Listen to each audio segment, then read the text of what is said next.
In Hebrews 10:12, the Bible tells us that after Jesus had offered himself as a sacrifice for sin, he sat down at the right hand of the Father. And up till this day, Ephesians 2:6 tells us that Jesus is still seated. Can you imagine that? At this time, at this moment, Jesus is seated at the right hand of the Father. Now, imagine you bought goods worth 5 million naira and then you heard that the vehicle conveying the goods to you was involved in an accident. You wouldn't be seated in your house. No. You will be all over the place making calls, calling the driver, calling everyone that needs to be called. Or if you heard that a bank where you have 10 million naira is folding up, you wouldn't be seated in your house. You will be in that bank, sun up and sun down, day in and day out. But Jesus is at the right hand of the Father. Or if you had a child you have invested so much in, and yet the child just keep making the wrong choices, keep making the wrong choices, you wouldn't be seated in your house right now. You would be seated in one place.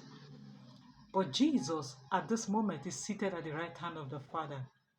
If I were to be Jesus, I wouldn't be seated at the right hand of the Father right now.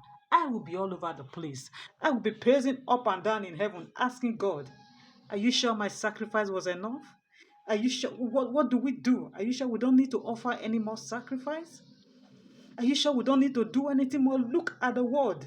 The sin is getting more and more. There are different variants of sin coming out by the day. Not only have sin become more rampant, but sin have taken on a new whole level. What do we do, Father? That is what I will be doing. I wouldn't be sitting down, but not Jesus.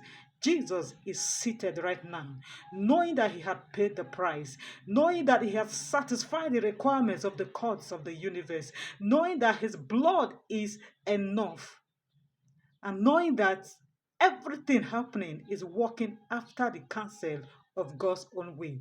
Everything is working according to his Father's divine purpose. So he is seated. I like to tell you, my friend, when you have done all that needs to be done, you have prayed, you have given your best to that project, to that endeavor, to that assignment, and you have kept a heart that is right before God, sit down and keep seated no matter what happens. Relax, be still, and know that He is God.